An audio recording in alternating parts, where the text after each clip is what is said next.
गुरुदेव शरणम गुरुदेव नमामि। राजमहल, प्रासाद और दुर्ग संरचना। मध्यकालीन सभ्यता में जब राजा महाराजाओं का शासन चलता था तो भारतीय वास्तुशिल्प में भी अधिक बदलाव और परिवर्तन आए। वैदिक काल में जहाँ पर्णकुटी आश्रम तथा सामान्य नागरिकों के घर परिकल्पित किए गए थे, उसकी जीती जागती तस्वीर आज भी भारतीय ग्रामीण वास्तु में पाई जाती है। महाभारत काल में वास्तु शिल्प की अद्भुत कलाएं देखने में आई। तकनीकी और मशीन औजारों की तुलना में प्राचीन काल के शिल्पकार अनुभवी नहीं होते हुए भी कलात्मक संचारणों में बेजोड़ कारीगर कहलाते थे। भारतीय मंदिर और देवालयों में वैदिक कालीन वास्तु का अवशेष आज भी देखने में आता है। उसके शिल्प विन्यास को देखकर बड़े बड़े भवन निर्माण के विशेषज्ञ भी हैरान हो जाते हैं। गोल गुब्धनुमा मंदिरों के बाहर तोरण बनाने की शिल्प विद्या वास्तव में रामायण और महाभारत काल के वास्तु कौशल के प्रारूप है। तोरण द्वारों का निर्माण उस दौरान विशाल राजमहल हो या छोटे से ऋषि मुनि का आश्रम, घर के बाहर वनस्पति और पेड़ पौधों की शाखाओं से तोरण द्वार बनाए जाते थे। तोरण द्वार कुछ ऐसे होते थे जैसे कि आधुनिक समय में विशाल भवनों, बंगलों और कठियों में मेन गेट यानी प्रमुख द्वार, तोरण द्वार जहां भवन या महल के वास्तु दोष को दूर करते थे, वही अतिथि और आगंतुक को भी एक सुरुचि संपन्नता का परिचय देते थे। आज भी हम देखते हैं कि शहरों में शादी ब्याह पंडाल के बाहर या किसी भी उत्सव समारोह स्थल के मुख्य द्वार पर विशेष अतिथियों के स्वागत सत्कार में सड़कों और मार्गों पर लकड़ी आदि के सजावटी तोरण द्वार बनाए जाते थे। बौद्धकालीन वास्तुकला में तोरण द्वारों का बहुत महत्व रहा है। जैन वास्तु शिल्प में द्वार को प्रस्ताव में शुभ और अशुभ फल देने वाला एक झरोखा समझा गया है। यद्यपि आज इस तोरण द्वार परंपरा की जगह फाटक, शहर या लोहे की गेटों ने ले ली है। फिर भी हम स्पष्ट कर देते हैं, भारतवर्ष के अलावा दुनिया में कहीं भी बड़े से बड़े राजमहल हो या भव्य आलीशान आवास, तोरण द्वार बनाने की कोई लोकप्रिय परंपरा नहीं है। आज से लगभग 2500 वर्ष पूर्व गुप्तकालीन भारत में आचार्य वहार मिहिर ने बृहद संहिता नामक अपनी पुस्तक में बताया है कि एक अच्छे वास्तु नियम अनुसार बने घर के बाहर चारों तरफ की घेर बाड़ में बाद मुख्य द्वार से 20 हाथ यानी 30-40 फीट आगे नगर के ईशान की ओर गुलर, शीशम, बांस या नीम जैसे वृक्ष की तख्तियों से तोरण बनाने चाहिए। तोरण द्वार शीर्ष से गोल, त्रिकोणाओं अथवा चौकर पंचकोण में सुविधा पूर्वक बनाए जा सकते हैं। तोरण की ऊंचाई 20 फीट, चौड़ाई 10 से 15 फीट, गहराई 5 फीट तक होनी चाहिए। सारनाथ यानी कि बिहार के बौद्ध मंदिरों में, उड़ीसा में सांची और दक्षिण भारत के चेन्नई में मध्यकालीन वास्तु के तोरण द्वार आज भी भारतीय पुरातत्व के एक अनमोल प्रकार है। प्रस्तुत चित्र में दिखाए गए आकार के भवन दुर्भाग्यशाली होते हैं। गहराई जितनी अधिक होगी समस्याएं उतनी ही अधिक होंगी। अगले चित्र में टी आकार का मकान अच्छा नहीं होता। उसका ऊपरी भाग इसके निचले भाग से अधिक चौड़ा नहीं होना चाहिए। आगे देखिए, क्रॉस आकार का भवन निश्चित रूप से दुर्भाग्यशाली होता है। इससे इसके निवासियों की संपत्ति का जल्द नाश हो जाता है। मानसर नामक प्राचीन ग्रंथ के अनुसार उस समय की मांग को देखते हुए विभिन्न प्रकार के तोरण बनाने की व्यवस्था थी।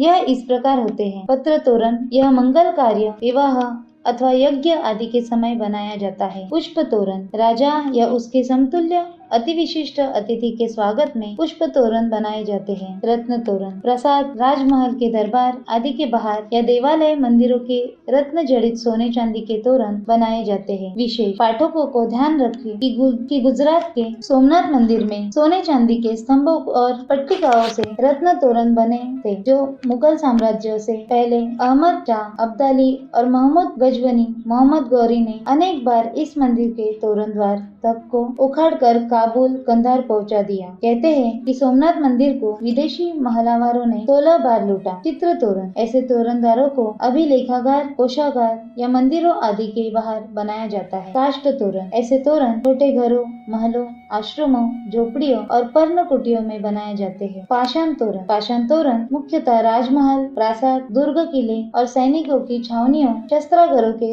भंडार गृह के आगे बनाए जाते हैं। आगरे का ताजमहल, दिल्ली की कुतुब मीनार, लाल किला, जामा मस्जिद आदि में चारों दिशाओं में पाषाण के तोरण आज भी दिखाई देते हैं। आप देख सकते हैं लोह तोरण, लोह की भारी भक्कम सीढ़ियों, गार्डरों और बहुमंजिला इमारतों को बाउंड्री में बाहर या छोटी मोटी कोठरियों, महलों में लोह तोरण द्वार बनाए जाते हैं। इन्हें भवन की सुरक्षा हेतु बनाया जाता है। यद्यपि लोह की पत्तियां, सारियां और छोड़ों से तोरण द्वार को नमूने द्वार या बेलबुट्ट द्वार भी बना दिया जाता है। पौराणिक वास्तुशिल्पों में भवनों और राजमहलों की लंबाई चौड़ाई चौड़ाई। प्राचीन काल में गज या फीट के बजाय हाथ या अंगुल से भूमि का पैमाइश की जाती थी। इस हाथ 1.5 फीट से 1.25 फीट लंबा माना जाता था। इस हाथ की लंबाई लगभग 15 से 20 फुट के बीच में आती है। आजकल के समय हम मीटर और गज या फुट में अथवा वर्ग फीट में भूमि आदि की लंबाई चौड़ाई नापते हैं। प्रक्रिया चाहे कैसी भी हो, परंतु सूक्ष्म पैमाइश आधुनिक नापतोल की प्रक्रिया अधिक स्पष्ट और व्यावहारिक है। पाठगणक इस संदर्भ में हाथ के समतुल्य फीट आदि का निर्धारण महज अनुमान लगा सकते हैं। इस संदर्भ में हाथ के समतुल्य फीट आदि का निर्धारण महज अनुमान लगा सकते हैं। वराह मिहिर ने राजगृहों यानी राजमहलों और उसके मंत्रीगणों तथा प्रजा के द्वार अपने प्रयोजन हेतु बनाए जाने वाले गृहों का विस्तार दिया है। राजा के महल का विस्तार 108 हाथ लंबा उत्तम बनाया गया है। उसके मंत्रीगणों, युवराज, राजपुरोहित के प्रसाद यानी महल को क्रमशः 8-8 हाथ कम करने विस्तार दिया गया है। राजमहल विस्तार बृहत संहिता में महर्षि वराह मिहिर ने लिखा है कि प्रथम प्रकार के राजमहल में 108 हाथ की चौड़ाई और 137 हाथ की लंबाई होनी चाहिए। द्वितीय श्रेणी के राजमहल में 100 हाथ की चौड़ाई, 125 हाथ की लंबाई होनी चाहिए। तीसरे प्रकार के राजमहल की चौड़ाई 92 हाथ और लंबाई 115 हाथ। चौथे प्रकार के राजमहल की चौड़ाई 84 हाथ और लंबाई 115 हाथ तथा पांचवे प्रकार के राजमहल की चौड़ाई 76 हाथ और लंबाई 95 हाथ होनी चाहिए। युवराज के महल भी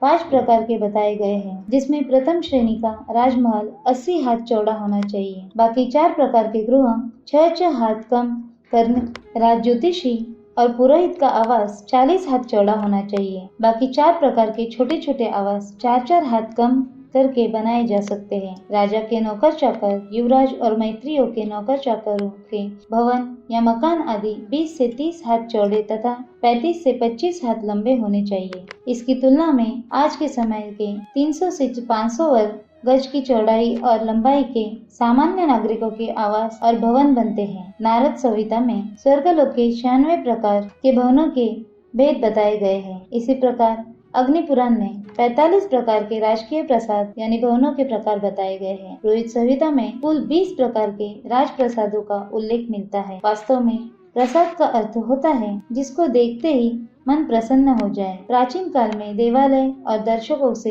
राजा से मिलने वाले स्थल को भी प्रासाद की संज्ञा देते थे। हलायुत कोश और अमर कोश के अनुसार राजा महाराजा से लेकर देवी देवता, इंद्र आदि वीर प्रकृति के महापुरुष जिस प्रकार के महलों में रहते थे, उन्हीं को राजा प्रसाद या राजमहल कहा जाता था। भारतीय संस्कृति के अवशेष स्वरूप जो वास्तुशिल्प आज के समय में भी यत्र तत्र पाए जाते हैं, उनकी सहज उपलब्धि बृहत संहिता के निम्नलिखित 20 प्रसाद लक्षणों में समीप है। इन प्रसादों की विस्तृत संरचना तो उपलब्ध नहीं है, लेकिन प्रकृति की बनावट से इन प्रसादों की झलक ही इनका नामकरण कर देती है।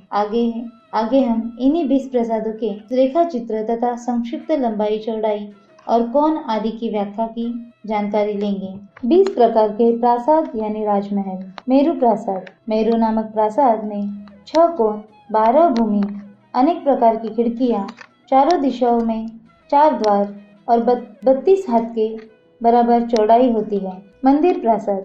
मंदिर नामक प्रासाद 6 कोण, 30 हाथ के बराबर चौड़ाई वाला, 10 भूमि तथा कई शिखरों वाला होता है। कैलाश प्रासाद। कैलाश नामक प्रासाद 6 कोण, 8 भूमि, 28 हाथ चौड़ाई तथा कई प्रकार के शिखरों वाला होता है। विमान प्रासाद। विमान प्रासाद अनेक प्रकार की जालीदार खिड़कियों वाला, 21 हाथ चौड़ाई वाला, 6 कोण और 8 भूमि वाला होता है। नंदन प्रासाद। नंदन नामक प्रासाद 6 कोण वाला, 6 भूमि वाला तथा 32 हाथ चौड़ाई वाला होता है। समुद्र प्रासाद। समुद्र प्रासाद 1 भूमि वाला, आकार में गोल तथा श्रृंग होता है। पद्म प्रासाद। पद्म प्रासाद 1 भूमि वाला, कमल यानी पद्म के आकार वाला एवं श्रृंग होता है। गरुड़ प्रासाद शीर्ष से गरुड़ के आकार वाला होता है। यह 24 हाथ चौड़ाई, 24 शिखर तथा 7 भूमि वाला होता है। नंदीवर्धन प्रासाद। नंदीवर्धन प्रासाद भी गरुड़ के आकार का होता है, लेकिन इसमें पूंछ व पंख नहीं होते। इसके साथ भूमि 24 हाथ चौड़ाई एवं 24 शिखर होते हैं। कुंजर प्रासाद। कुंजर प्रासाद गज पृष्ठ यानी हाथी की पीठ के आकार वाला, मूल से चारों तरफ 16 हाथ चौड़ाई वाला, तथा इसका बल 3 चंद्रशालों वाला होता है। गुहाराज प्रसाद गुह के आकार का होता है। यह 16 हाथ चौड़ाई वाला तथा बल 3 चंद्रशालाओं से युक्त होता है। वृष प्रसाद एक भूमि वाला, एक श्रृंग 12 हाथ चौड़ाई वाला तथा चारों ओर से वृक्षावक होता है। हंस प्रासाद हंस पक्षी के आकार का 12 हाथ चौड़ा, एक भूमि तथा एक श्रृंग वाला होता है। घट प्रासाद घड़े या कलश के आकार का होता है। यह 8 हाथ चौड़ाई, एक श्रृंग और एक भूमि वाला होता है। सर्वतोभद्र प्रासाद चारों दिशाओं में 4 द्वार, अनेक शिखरों वाला, अनेक चंद्रशालाओं वाला, 26 हाथ चौड़ाई वाला, चतुष्कोण और 5 भूमियों से युक्त होता है। सिंह प्रासाद प्रमुख द्वार पर सिंह की बड़ी प्रतिमाओं, मूर्तियों से युक्त, द्वादशाप्त और 8 हाथ चौड़ाई और 8 हाथ चौड़ाई वाला होता है। वृत्त प्रासाद का आकार एक वृत्त की भांति होता है। ऐसे प्रासाद में भीतर से अंधकार होता है।